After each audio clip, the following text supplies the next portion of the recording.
السلام علیکم۔ آج میں آپ کو حضرت بلال حبشی کا ایک واقعہ سناؤں گی۔ ایک دن حضرت بلال رضی اللہ عنہ سے لوگوں نے کہا کہ آپ رسول پاک صلی اللہ علیہ وآلہ وسلم سے متاثر کیسے ہوئے؟ جناب بلال کہنے لگے، میں مکے کے لوگوں کو زیادہ جانتا ہی نہیں تھا کیونکہ میری ڈیوٹی تھی گھر کے کام کرنے میں اور مجھے سخت سزا ملتی تھی امیہ بن خلف کی طرف سے، بلکہ تحقیق یہ ہے کہ عبداللہ بن جدعان کے غلام تھے۔ تو امیہ بن خلف نے تو جب انہوں نے اسلام قبول کیا تب خریدا، تو کہتے ہیں کہ میں ان کے گھر میں ہوتا تھا تو میں تو زیادہ لوگوں کو جانتا ہی نہیں تھا، کبھی مجھے موقع ہی نہیں ملا تھا باہر نکلنے کا۔ ہمارے غلاموں کو کوئی زندگی نہیں ہوتی۔ آج تو ہر آدمی کہتا ہے نا کہ میں کوئی چودھری سے لے کر کھاتا ہوں۔ یہ جو تیرے اندر حوصلہ ہے نا، یہ میرے رسول نے تجھے عطا کیا ہے، یہ میرے نبی نے تجھے دیا ہے، ورنہ تو غلام بکا کرتے تھے۔ یہ حوصلہ تجھے رسالت مآب نے دیا ہے۔ حضرت بلال فرماتے ہیں کہ ایک دن مجھے بخار چڑھ گیا بڑا تیز، میں لوگوں کو جانتا کوئی نہیں تھا اور مجھے بہت تیز بخار ہو گیا اور تب ٹھنڈ بڑی سخت تھی۔ میرے مالک نے مجھے کئی کلو جو دیے پیسنے کے لیے۔ کہتے ہیں کہ میں بیمار تھا تو میں نے دوائی لی جو اس وقت موجود ہوا کرتی تھی اور میں نے ایک لحاف لیا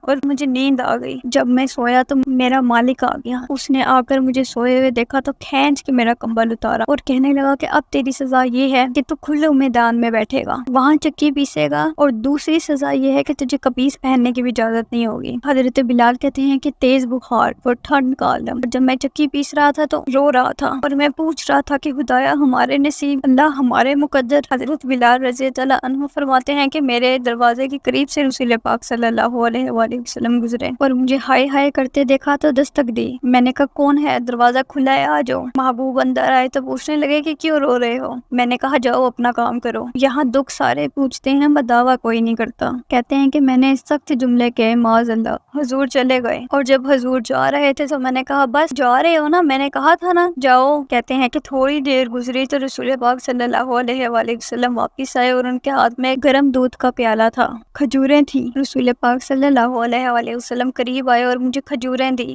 دودھ پلایا اور کہا کہ چل جا کمبل میں بیٹھ جا۔ تو میں نے کہا کہ چکی کون پیسے گا؟ وہ تو بڑا مارے گا۔ مصطفیٰ کریم نے فرمایا تو بیٹھ رضائی میں اور آج تیرے حصے کی چکی میں پیسوں گا۔ ساری رات حضور چکی پیستے رہے۔ صبح میں اٹھا تو میرے حبیب پاک صلی اللہ علیہ وآلہ وسلم نے مجھے وہ سب کچھ دیا اور خود چلے گئے۔ اگلی رات پھر آئی تو حضور پھر آ گئے، مجھے پھر رضائی میں لٹایا، دودھ پلایا اور خود ساری رات چکی پیسی۔ کہتے ہیں کہ پھر تیسرے دن حضور چکی پیستے بس جانے ہی لگے کہ میں نے قدم تھام لیے۔ میں نے کہا بیبا دنیا ساری جھوٹ بولتی ہے، زمانہ سارا غلط کہتا ہے، جو غلاموں کے حصے کا کام کرے وہ اللہ کا سچا نبی ہے۔ رسول پاک صلی اللہ علیہ وآلہ وسلم کی تعلیمات ان پڑھ آدمی بھی جانتا ہے کہ بڑے چھوٹے کا خیال کرو، غریب کی مدد کرو، اور جس طرح ہمارے ذمہ ماں باپ، استاد، مرشد گرامی، پڑوسیوں کے، بیوی کے، بچوں کے اور بیوی کے لیے شوہر کے حقوق ہیں، اسی طرح ہمارے اوپر ہمارے نبی کے بھی حقوق ہیں۔ یہ حقوق خود قرآن مجید نے بیان کیے، رسول پاک نے بیان کیے، صحابہ کرام نے بیان کیے۔ ہمیں قرآن و سنت سے وہ حقوق ملتے ہیں۔ ان میں پہلا حق یہ ہے کہ اللہ پر بھی ایمان لانا ہے اور اللہ کے رسول پر بھی ایمان لانا ہے، اور جیسا رسول پاک صلی اللہ علیہ وسلم فرما دے اس پر ڈٹ جاؤ، یہ ایمان ہے۔